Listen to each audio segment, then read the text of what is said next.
अगर आप खुश हैं तो जोर से बोलिएगा हालेलुया। Yes amen, hallelujah. दुखी हैं तब भी बोल सकते हैं हालेलुया। चलो कुछ कुछ है, थोड़ा थोड़ा सा चलेगा चलेगा, कोई बात नहीं। हर हाल में परमेश्वर का धन्यवाद देते हैं, हालेलुया। यूहन्ना उसका दूसरा अध्याय उसकी पहली आयत से पढ़ूंगा। फिर तीसरे दिन गलील के काना में किसी का विवाह था और यीशु की माता भी वहां थी और यीशु के चेले भी उस ब्याह में नेवते गए थे। जब दाखरस घट गया तो यीशु की माता ने उससे कहा कि उनके पास दाखरस नहीं रहा। यीशु ने उससे कहा, हे महिला, मुझे तुझसे क्या काम, अभी मेरा समय नहीं आया। उसकी माता ने सेवकों से कहा, जो कुछ वो तुमसे कहे वही करना। वहां यहूदियों के शुद्ध करने की रीति के अनुसार पत्थर के 6 मटके धरे थे जिसमें 2-2, 3-3 मन समाता था। यीशु ने उनसे कहा, अब निकालकर भोज के प्रधानों के पास ले जाओ। कहा, मटकों में पानी भर दो। उन्होंने उनको मुंह भर दिया। 8वीं आयत। तब उसने उनसे कहा, अब निकाल कर भोज के प्रधान के पास ले जाओ, और वे ले गए। और भोज का प्रधान कहने लगा कि जब कोई आपके पास गेस्ट आते हैं, आप पहले अच्छा दाखरस देते हो, है ना, और उसके बाद जो हल्का वाला होता है वो आप देते हो। लेकिन और ये एक ऐसी कहानी है, ऐसा विवाद है जो मैं थोड़ा सा यहूदी परंपरा के बारे में बताना चाहता हूँ इससे पहले कि हम आगे बढ़े। यहूदियों में परंपरा थी, बड़ी वो दृढ़ता से मानते थे कि तीसरे दिन यानी कि संडे, मंडे, ट्यूसडे को अक्सर जो शादियां इसलिए करते थे, उनके पीछे जो विचारधारा थी वो ये थी क्योंकि उत्पत्ति में तीसरे दिन परमेश्वर ने 2 दफा कहा था अच्छा है, अच्छा है। अगर पढ़ना चाहते हैं उसको पढ़ सकते हैं। उत्पत्ति उसका पहला अध्याय उसके 10 और 14 में ऐसे लिखा है। उसने वहां पे सिर्फ 2 दफा वर्णन किया है। उसने कहा फिर अच्छा है, अच्छा है। तो इसलिए यहूदियों को ये लगता था कि तीसरे दिन शादी करना ज्यादा अच्छा है। और जब यहूदियों में जो शादी होती थी वो बहुत ग्रैंड होती थी, वो सिर्फ 1-on-1 नहीं होती थी, वो एक ग्रैंड फीस्ट होती थी। कई दफा शादी का जो पर्व था वो 3 से 7 दिन का चलता था। और ये अक्सर शादी इसलिए भी तीसरे दिन था कि वो अब अपने सप्ताह के सबत का दिन बनाने के साथ जो जो परंपराएं थी कर चुके होते थे और उसका फ्री होकर वो लोग आते थे। और ये एक अच्छी शादी थी क्योंकि वहां पे लिखा है यीशु मसीह को, और वहां पे लिखा उसकी माता भी, वहां पे उसकी माता को भी बुलाया गया था।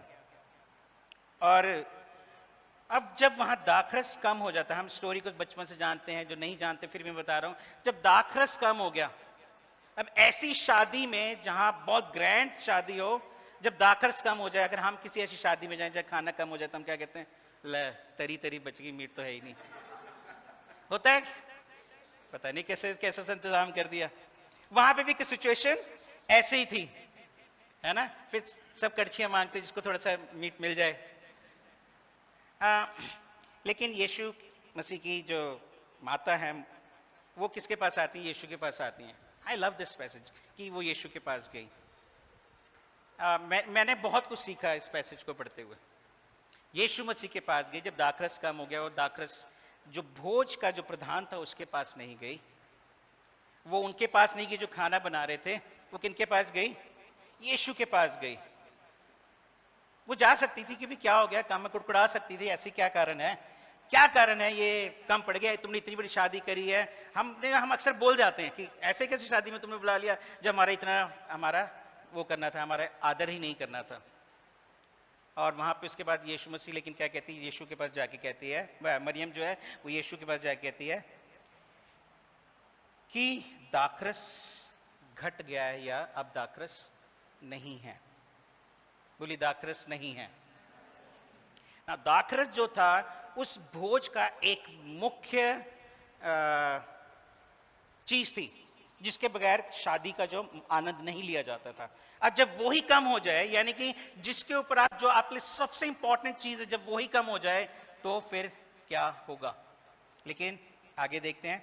तब यीशु ने उससे कहा, हे नारी, मुझे तुझसे क्या काम। अगर मैंने इसको दूसरे वर्जन में पढ़ा है, अलग अलग वर्जन पढ़ा है, वहां यीशु मसीह इसको ये कहना चाह रहे थे क्योंकि यीशु मसीह को मालूम था मेरी सेवकाई क्या है। वो कहता है कि मुझे इससे क्या लेना ना, मैं तो किसी और काम के लिए आया हूं। मेरा जो मकसद है परमेश्वर के काम को पूरा करना है, मुझे सूली पर जाना है, मुझे लोगों को प्रचार करना है, लेकिन ये मेरा काम नहीं है। लेकिन फिर भी जब वो यीशु मसीह की माता जब मुड़ जाती है, उसके बाद लिखा है यीशु ने, वहां पे मरियम जो एक खास स्टेटमेंट देके जाती है, जिसके ऊपर आज हम ज्यादा चर्चा करेंगे। तब उसकी माता ने सेवकों से कहा, जो कुछ वह तुमसे कहे वही करना। जो कुछ वो तुमसे कहे वही करना। बोलिए, जो कुछ वो कहे वही करना। वहां ये नहीं लिखा कि जो कुछ वो कहे उसके बारे में विचार करना, देखना कि ये सही कह रहा है कि नहीं, क्या ऐसा कुछ हो सकता है या नहीं। आमीन।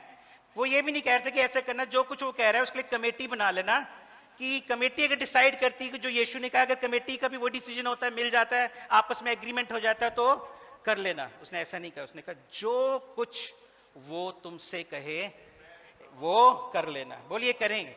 जो कुछ वो कहे वह कर लेना। और उस एक और चीज है इसमें लिखा है, जो कुछ वह कहे, यानी कि तुम ध्यान से सुनना वो क्या कह रहा है। लिसन केयरफुली कि वो तुमसे क्या कह रहा है, क्योंकि उसी में आशीष है। जो कुछ वो तुमसे कहे उसके बारे में सोचते मत रहना, है ना। सोचते मत रहना कि यीशु ने कहा अभी करें या बाद में करें, करना चाहिए या नहीं करें। और उसमें एक और बात है, जो कुछ वो कहे का मतलब है इसमें कुछ एक्स्ट्रा भी मत मिला लेना कि यीशु मसीह ने तो कहा था ये कर दो, मटकों में पानी भर लो। ऐसे करते हैं, मटके में पानी भर लेते, साथ में हम कुछ और भी इसमें ऐड कर देते। नहीं, यीशु मसीह ने जो कहा मटके में पानी भर लो, तो उसने सिर्फ मटके में, डू नॉट ऐड एनीथिंग, उसमें कुछ भी मत जोड़ना। हम कैसे जोड़ते हैं? फॉर एग्जाम्पल, मैं प्रार्थना तो कर रहा हूं, लेकिन साथ ही साथ हमारा एक माइंड में क्या चल रहा होता है? हमारा बैकअप प्लान, उसको बोलते हैं जोड़ना। हम प्रार्थना कर रहे हैं परमेश्वर से, लेकिन बैक ऑफ द माइंड हमारे साथ हम परमेश्वर के अपने विश्वास में कुछ और चीजें जोड़ रहे थे, जो कि हमें जोड़ने की जरूरत नहीं है। सिर्फ वही जोड़ना है जो यीशु ने कहा। सो उससे ना दाईं ओर मुड़ना ना बाईं ओर मुड़ना, जो कुछ वह कहे वह करना। बोलिए, मैं वही करूंगा जो वो मुझे कहेगा। जब मैं इसकी स्टडी कर रहा था, मैं सोचा था कि मरियम, ये तो यीशु मसीह का पहला चमत्कार था काना के गलील में। ऐसा क्या था मरियम की, मरियम को क्या मालूम था कि वो चमत्कार करेगा या नहीं, मुझे नहीं मालूम।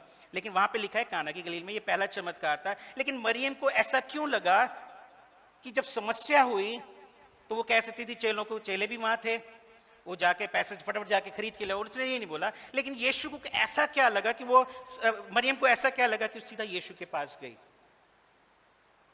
इसका जवाब हमें मिलता है जब हम लूका पहला अध्याय में चलते हैं। मेरे साथ चलिएगा, लूका उसका पहला अध्याय और उसकी दूसरा अध्याय और उसकी 51, दूसरा अध्याय उसकी 51 आयत में ऐसे लिखा है, तब वो उनके साथ गया और नासरत में आया। ये यीशु मसीह के बारे में है। जब वो 12 साल का था, वो मंदिर में रह गया था, लेकिन उसके बाद लिखा जब ढूंढते ढूंढते आए तो यीशु उनके साथ चला गया और नासरत में आया और उनके वश में रहा।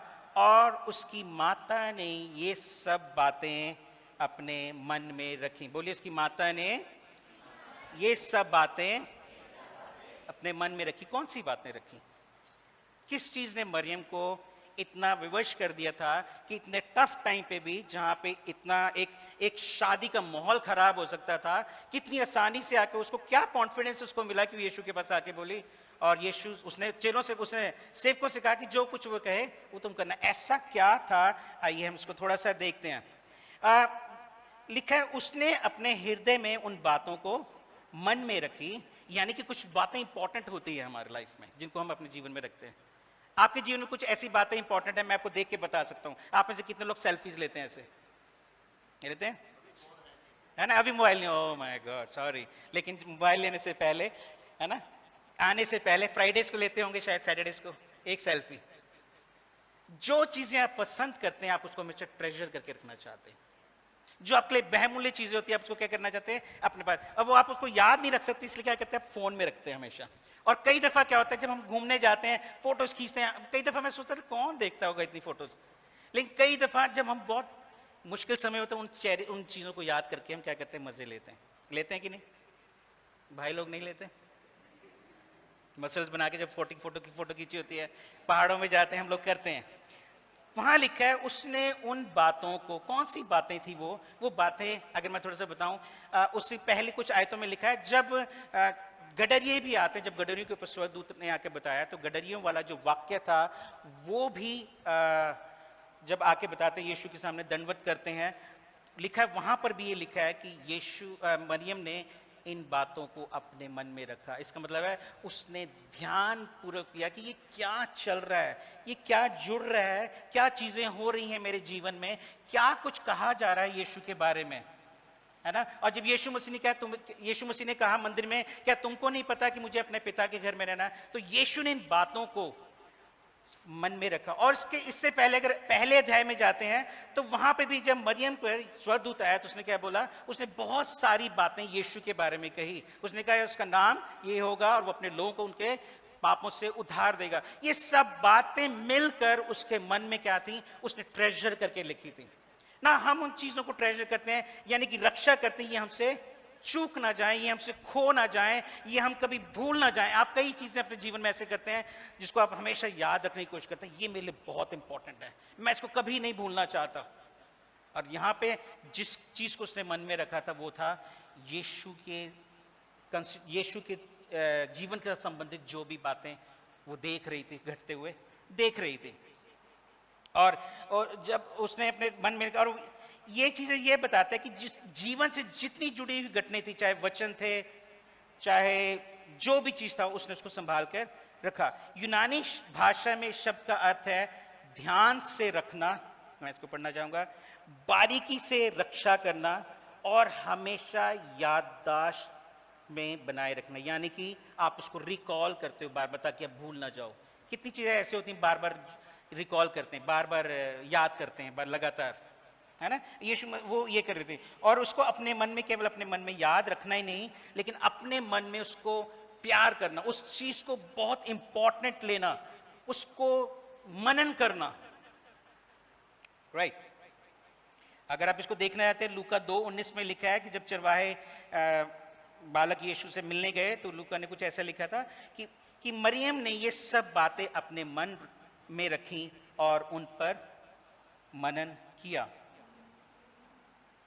उस समय मरियम को कुछ समझ नहीं आया होगा कि क्या हो रहा है मेरे साथ, ये मेरे साथ क्या चल रहा है, कुछ चीजें समझ नहीं आ रही होंगी।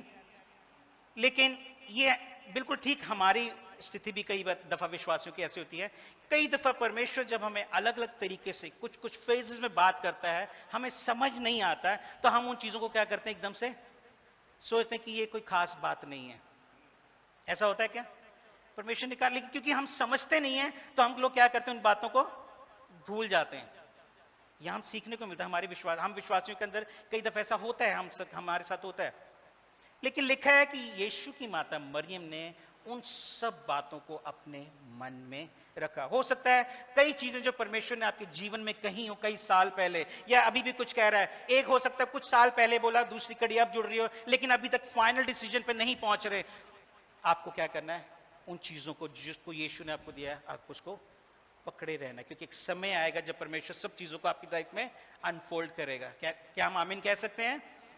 मैं किसी से बात कर रहा हूं, कुछ लोग हैं यहां पर ऐसे जिनको परमेश्वर ने कुछ अपना अंश दिखाया, कुछ बातें करी हैं और वो उनके लिए असंभव था, उनके लिए सोचना भी असंभव है कि ऐसा हो सकता है, लेकिन उन चीजों को आप थामे रहिए। परमेश्वर कहता है आज उन चीजों को थामे रहिए, क्योंकि वो फल लेके आएगा जब हम उसको अपने मनों में रखेंगे। आमीन। हो सकता है पिक्चर दृश्य बिल्कुल साफ ना हो आपके सामने, लेकिन वो चीजें पूरी होंगी। आमीन। आप इंतजार करिए, धीरज रखिए, पेशेंस, धीरज रखिए, वो पूरा होगा। परमेश्वर अपने समय पर उसको पूरा करेगा। परमेश्वर ओके, कुछ हम चीजें उसको देखेंगे। आप इसको किस तरीके से ट्रेजर कर सकते हैं, संभाल कर रख सकते हैं। कुछ चीजें जिसको आप संभाल कर रख सकते हैं, घबराने के बजाय उस पर आप क्या कर सकते हैं, मनन कर सकते हैं। जब परमेश्वर ऐसा कुछ करता है जिसे आप पूरी तरह नहीं समझते, तो आपको क्या करना है, उसे कि परमेश्वर मुझे और क्लैरिटी दें। टेंशन नहीं लेना। कई दफा परमेश्वर में ऐसी चीजें देता है, हम हड़बड़ी में आके उसी टाइम करना चाहते हैं, वो भी नहीं करना। Weight upon the Lord. लिखा है जो परमेश्वर का इंतजार करते हैं वो सामर्थ पाते हैं। आमीन। जल्दबाजी परमेश्वर की ओर से नहीं है। और ये जो चीजें परमेश्वर हमारे जीवन में डालता है, मैं ये बोलना नहीं चाहता लेकिन अभी मेरे एकदम आ रहा है तो मैं बताना चाह रहा हूं। कई दफा परमेश्वर ने आप में से कुछ लोगों को एक डायरेक्शन दी है और वो आपके भविष्य के लिए है, वो आपके भविष्य के लिए है, लेकिन पिक्चर अभी साफ नहीं है। परमेश्वर कहता है उन चीजों को संभाले रखिए, वो उन चीजों को क्लियर करेगा परमेश्वर आपका, क्योंकि वो आपका भला चाहता है। उन चीजों को, क्योंकि जो उसने पहले कही है वो सब बातें मिलकर आपके लिए एक दिन जरूर भलाई उत्पन्न करेंगी। आप देखेंगे उसको अपने जीवन में। आमेन। ओके, लेट्स आगे हम चलते हैं, क्योंकि जहां पर मैं आना चाह रहा हूं मैं वहां पर अभी तक नहीं आया हूं। सो हम उन चीजों को याद रखते हैं जिसका हम आनंद उठाते हैं, जिसका हम एंजॉय करते हैं। इससे पहले मरियम के पास स्वर्गदूत आया, उससे पहले लूका चैप्टर 1 में ही है, जकरिया एक नबी था, उसके पास भी स्वर्गदूत आया, उसके पास फिर परमेश्वर का वचन आया और लिखा है कि उसने परमेश्वर के वचन पे क्या किया। उस स्वर्गदूत ने कहा मैं जिब्राइल हूं और मैं परमेश्वर के उपस्थिति से आया, जो कुछ मैं कह रहा हूं ये उसके वचन है। लेकिन उसने कहा ये कैसे हो सकता है। ये इंसान वो था जो परमेश्वर का नबी था, इसको मालूम होना चाहिए था कि परमेश्वर किस तरीके से बात करता है, लेकिन इसने क्या किया, उस बात पर विश्वास नहीं किया। तो उसका क्या हुआ, उसका परमेश्वर ने मुंह बंद कर दिया। लेकिन यहां पे स्त्री देखते हैं मरियम, जो बहुत कुछ नहीं जानती थी लेकिन रिसेप्टिव थी, तैयार थी कि मैं परमेश्वर के वचन, मेरे पास इतना बड़ा, मेरे पास इतना कुछ अलौकिक मेरे साथ हुआ है, मैं इन चीजों को इंपॉर्टेंस लूंगी ना। इसके साथ मैं ये बताना चाहता हूं, कई दफा हमारे जीवनों में भी हमारा चर्च आना या परमेश्वर के साथ समय बिताना ये निर्धारित करता है कि हम किस रीति से चर्च जाते हैं, किस मनसा से जाते हैं, किस मनसा से हम परमेश्वर की उपस्थिति में बैठते हैं। वो ये डिसाइड करता है कि हम उससे प्राप्त कर पाएंगे या नहीं। ये सुनने में बहुत साधारण सी चीजें लगती हैं, लेकिन ये बहुत महत्वपूर्ण है, ये बहुत महत्वपूर्ण है हमारे जीवन के लिए। एक और मैं इस पर एक और बात बताता हूं। इससे पहले हम देखते हैं कि यीशु मसीह ने कहा, ये जो मेरे वचन है, यूहन्ना 6:63 में लिखा है कि ये जो मेरे वचन है ये क्या है, ये आत्मा है और ये जीवन भी है। बोलिए आत्मा भी है और जीवन भी है। यहाँ दो चीजें उसने बोला है। और जो हम जीवन की जब बात करते हैं, जीवन की व्याख्या इस तरीके से कर सकते हैं कि आप समझ रहे हैं, मेरे साथ जुड़े हुए हैं, मैं तेजी से तो नहीं चल रहा, मैं कुछ भूमिका निभाने, कुछ एक आपके सामने प्लेटफॉर्म करने को तैयार करने की कोशिश कर रहा हूं, कुछ ताकि आप उसको समझ पाए। जीवन क्या चीज है, जीवन क्या है, हम एक लाइफ को कैसे डिस्क्राइब करेंगे, जीवन की परिभाषा क्या है। अब आत्मिक उत्तर नहीं चाहिए कि यीशु जीवन है, यस वो है। जीवन की परिभाषा क्या है, हाँ हाँ जी, किससे कुछ कह रहे थे।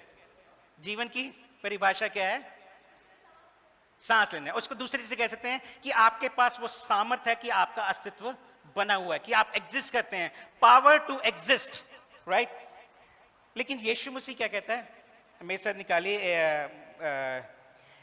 जब आपको मालूम है यूहन्ना उसका 11 में लाजर की मृत्यु हो जाती है, तो मार्था भागी भागी आती है और कहती है, यीशु से कहती है कि अगर तू यहां होता तो मेरा भाई ना भरता। तो यीशु मसीह ने कहा कि क्या नहीं, वो यदि कोई मुझ पर विश्वास करे तो मर भी जाए तो भी जिएगा। वो तो कहने लगी हाँ मैं जानती हूं कि पुनरुत्थान के दिन एक दिन ऐसा होगा। तो यीशु ने क्या बोला, पुनरुत्थान मैं ही हूं, पुनरुत्थान और जीवन मैं हूं ना। पुनरुत्थान क्या चीज है, हाँ जी, मुर्दों में से जुड़ना, power over death, even death, right, power over sickness. पुनरुत्थान जीवन से बहुत ऊपर है, पुनरुत्थान की सामर्थ। और यीशु मसीह कहता है, परमेश्वर कहता है वो पुनरुत्थान की सामर्थ हमारे अंदर काम करती है। इससे तो केवल हम जी नहीं रहे हैं, लेकिन पुनरुत्थान की सामर्थ, उस सामर्थ में वो बल है जो सब चीजों पर विजय पाती है। हालेलुया, बोलिए वो पुनरुत्थान की सामर्थ मेरे अंदर है। जितने यीशु मसीह में है वो बड़े हियाव के साथ कह सकते कि पुनरुत्थान की सामर्थ मेरे अंदर कार्य कर रही है। बोलिए मेरे पीछे, पुनरुत्थान की सामर्थ मेरे अंदर कार्य कर रही है। हालेलुया। यानी कि आप हर चीज के ऊपर जय पाप, इसलिए तो आज हमने सीखा उसने जय को पा लिया, उसने सिर्फ अपने लिए नहीं लेकिन हमारे लिए वो हमें दे दिया। हालेलुया, आमेन, हालेलुया। सो ये जब हम और आगे पढ़ते हैं, सो मरियम ने उन्हें कहा जो कुछ वो कहता है वो तुम करो ना। मरियम के दिमाग में ये सारी बातें जिसको उसने ट्रेजर करके रखा था, संभाल के रखा था, उस वचन को जो देहधारी हुआ उसकी बातों को संभाल के रखा हुआ था, इस बात ने उसके अंदर उस विश्वास को पैदा किया, इस बात ने उसके अंदर उस हियाव को पैदा किया कि मुझे नहीं मालूम कि ये दाखरस जो भोज का जो मालिक है वो कर सकता है कि नहीं, लेकिन मैं एक जन को जानती हूं जिसके बारे में कहा गया था कि वो आके करेगा और मैं उसको जानती हूं। सीधा उसके पास गई ना। मेरा सवाल यह है कि जब हमारे सामने समस्याएं आती हैं, चैलेंजेस आते हैं, तो हम किसके पास जाते हैं? क्या कई दफा ऐसा भी होता है हम अपनी नॉलेज जो हमने डिग्री की होती है या जो हमारे यहाँ बेस्ट जिसको हम जानते हैं हम उसके पास जाते हैं, लेकिन मरियम जिसको जानती थी, जिस चीज को उसने संभाल के रखा था, जिस वचन को उसने संभाल के रखा था, हे मेरे पुत्र मेरी शिक्षा को कान लगा के ध्यान लगा के सुनो, इसको अपने हृदय में, इससे ना दाएं होना ना बाएं होना, इसको ओझल ना होने दें। आई थिंक मरियम ने यही तो किया था। उसने यीशु के साथ संबंधित जितनी बातें थी उसने उन बातों ने उसको क्या कर दिया, विवश कर दिया, हियाव दिया ना। मैं यहां पे आपसे ये बताना चाहता हूं, कुछ बाइबल स्टूडेंट्स भी हैं और कुछ चर्च मेंबर्स भी हैं। परमेश्वर ने हमसे बहुत बातें की हैं, सवाल ये है कि हमने उनमें से कितनी बातों को इंपॉर्टेंट समझ के संभाल कर रखा है। जिस चीज को इंपॉर्टेंट नहीं समझेंगे, जिसको हम संभाल के रखेंगे, जब वक्त आएगा तो हम अपने आप को क्या पाएंगे, कंगाल पाएंगे, क्योंकि हमने उसको संभाल कर नहीं रखा। और यीशु हमारी छोटी छोटी जीवन की हर चीजों में रुचि रखता है, इसलिए वो बहुत अलौकिक रीति से बात नहीं करता, लेकिन छोटी छोटी बात करता है। जैसे हमने पिछले हफ्ते सीखा था, तू चिंता मत करना, सीखा था। जो कुछ वो कहे वही करना, यानी कि अगर चैलेंजेस आए तो चिंता, पहला टारगेट क्या होना चाहिए, चिंता नहीं करनी है। एक और ऐसा व्याख्या था, यूहन्ना उसका 6 अध्याय में लिखा है, यीशु मसीह ने भीड़ को देख कर देखा, उसको कहा, फिलिप्पुस को उसने बोला कि इनको इतना भोजन कहां से मिलेगा, हम कहां से लाएंगे, कहां से करेंगे, सवाल था।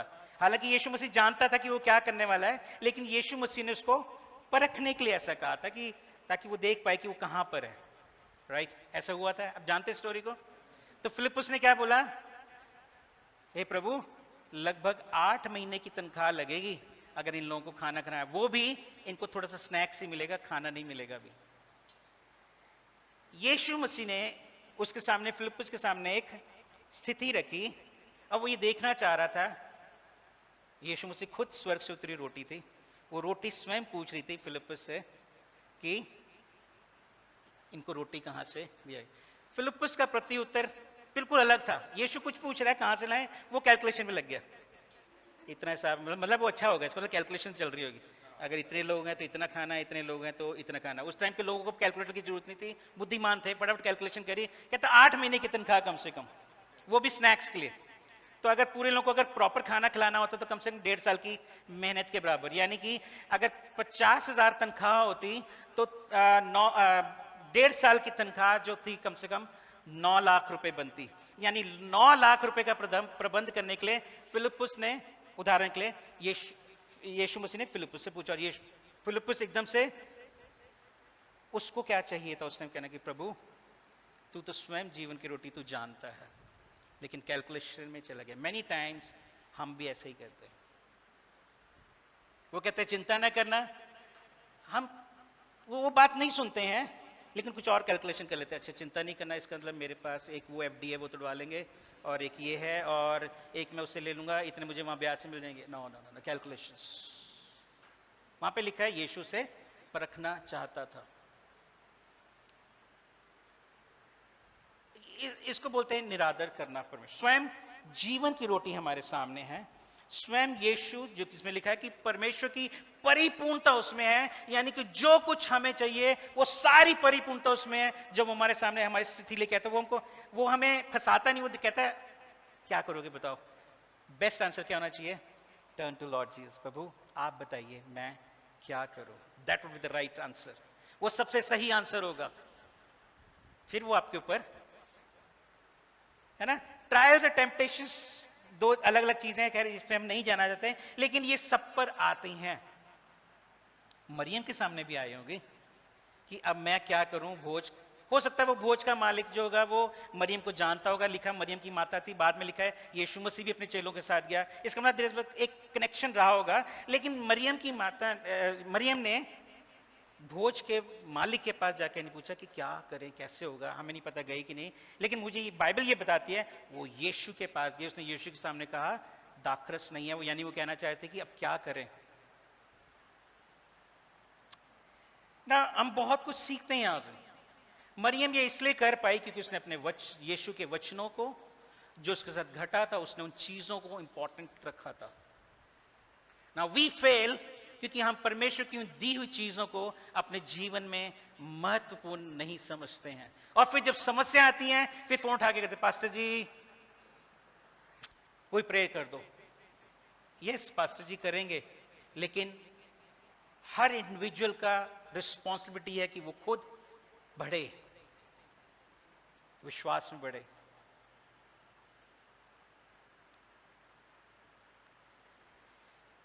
फिलिप्पुस की तरह हम लोग क्या बोलते हैं, कैलकुलेशंस में ना जाएं। भोज में दाखरस कम हो गया था, लेकिन एक वहां पे एक जन, प्रभु का जन जब होता है किसी जगह पर, तो वो सारी सिचुएशंस को बदल सकता है अगर वो सही निर्णय ले ले। बोलिए मैं अपने परिवार का वो सदस्य होऊंगा जो परमेश्वर के हिसाब से अपने निर्णय को लूंगा। क्योंकि आप इस संसार में आपके आसपास हमेशा लोग घिरे रहेंगे जो अपने अपने आइडियाज देंगे, लेकिन एज अ बिलीवर, परमेश्वर के जन होने के नाते इट्स अ रिस्पॉन्सिबिलिटी कि हम परमेश्वर से सुने और वो करें जो वो कहता है। वो उसने कहा ये तुमसे जो कुछ कहे, शुक्र है उसने मरियम ने यीशु मसीह के चेलों से नहीं कहा। मालूम क्या होता, जब लाजर को यीशु मसीह जिंदा करने जा रहे थे ना, तो उस टाइम यहूदी जो थे वो इसके विरुद्ध में हो गए थे यीशु मसीह के काफी।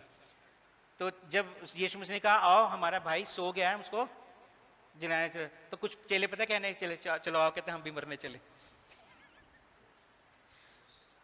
अगर उस टाइम मरियम ने ये चेलों को कहा होता तो शायद चेले शायद थोड़ा सा हेजिटेट करते। वहां पे लिखा नॉर्मल, वहां पे जो सर्व कर रहे थे उनको बोला thank God for such life. जो दीन थे उन्होंने उस बात को ग्रहण किया, उन्होंने उसकी बात को माना। दीनता हमारे जीवन में आशीष लेके आती है, हमारी दीनता हमारे थ्रू दूसरों को आशीष लेकर आती है। आमीन। ये इसलिए उसने कहा जो कुछ वह तुमसे कहे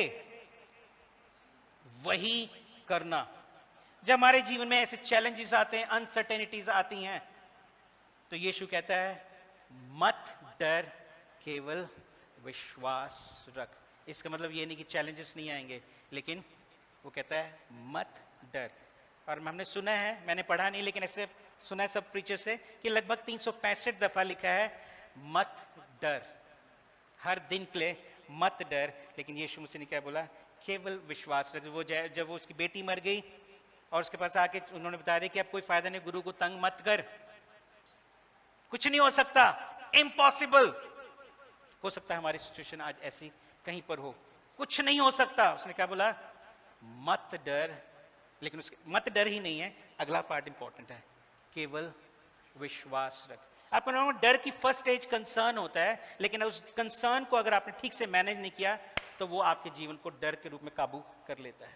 कंसर्न रखना अच्छी बात है अपने प्रियजनों के लिए, अपनी हर चीज के लिए, लेकिन कंसर्न को अपना डर मत बनाइए। उसने क्या बोला, मत डर, केवल विश्वास रख। Fear not. Now,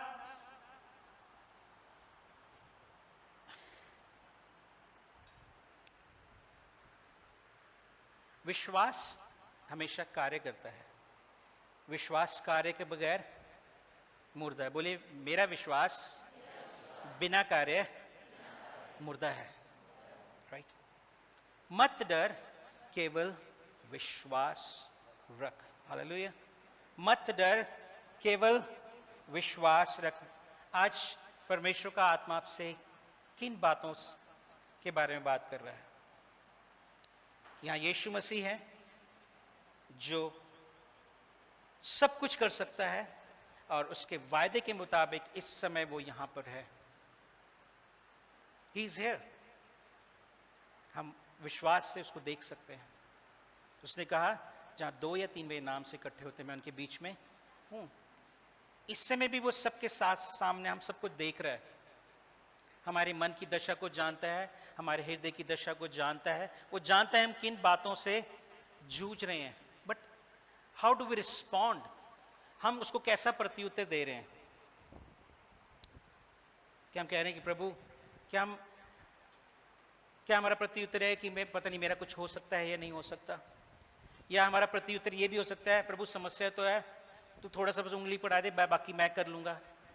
या कि प्रभु मैं तेरे सामने अपने आप को सरेंडर करता हूं। That's the best thing. That's the best thing. Surrendering, एक आत्मसमर्पण परमेश्वर के। प्रभु मैं अपने आप को तेरे सम्मुख देता हूं।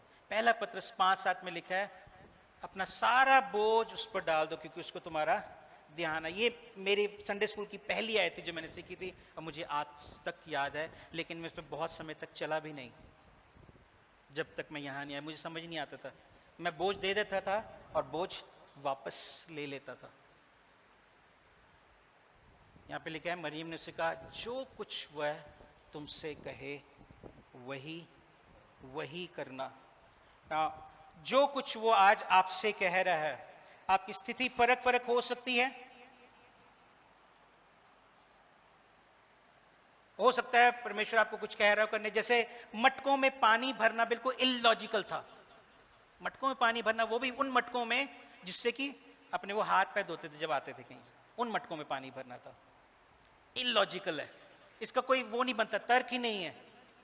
हो सकता है वो हमारे जीवन में कुछ ऐसी बात कर रहा हो जिसका कोई तर्क ना बन रहा हो, आपकी सोच से परे है, मतलब संभव ही ये कैसी मूर्खतापूर्ण बातें लग सकती हैं। लेकिन परमेश्वर चाहता है कि जो वो कहता है वो करें। This is very important. जिसके कान हो वो सुन ले कि आत्मा कलीसिया से क्या कहता है। जो लोग ऑनलाइन देख रहे हैं, आत्मा में कुछ भी दूर नहीं है। बट इफ यू हियर, वो कहता है यदि आज तुम उसकी आवाज सुनो तो अपने हृदय को कठोर मत करना। कहता है ना, हमारे सामने जब समस्या आ रही है हम क्या कर रहे हैं, क्योंकि वो समस्याएं हमें बोझ दे दे के हमको डुबाने की कोशिश करती हैं, लेकिन वहीं पुनरुत्थान की सामर्थ्य जो है वो हमारे अंदर कार्य कर रहा है। हमको जरूरत है अपने उस कुएं में खोजने की जहां से जीवन की नदियां बहती हैं।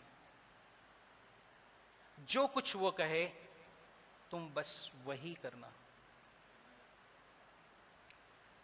मैं कुछ शब्दों में इसको खत्म कर रहा हूं, ये बताते हुए कि मैं इसको किस तरीके से हैंडल करने की कोशिश करता हूं, क्योंकि बहुत सारे वचन है, मैं सब कुछ याद नहीं रहता। लेकिन पौलुस कहता है क्रूस की कथा नाश होने वालों के लिए मूर्खता है, लेकिन हमारे लिए क्या है, सामर्थ है। आमीन। और जब भी कुछ ऐसा होता है मुझे हमेशा, I really thank God for Rema, क्योंकि यहां आके मैंने बहुत सारी चीजें तो हो सकता है ना सीखी हो, लेकिन एक क्रूस की कथा को मैंने बहुत अच्छे से याद कर लिया। वो क्रूस की कथा यशाया में कहती है, यशाया मेरे साथ अगर आप निकालना चाहते हैं इन वचनों को पढ़ के हम खत्म करेंगे, मेरे साथ निकालिए यशाया उसका 53 अध्याय।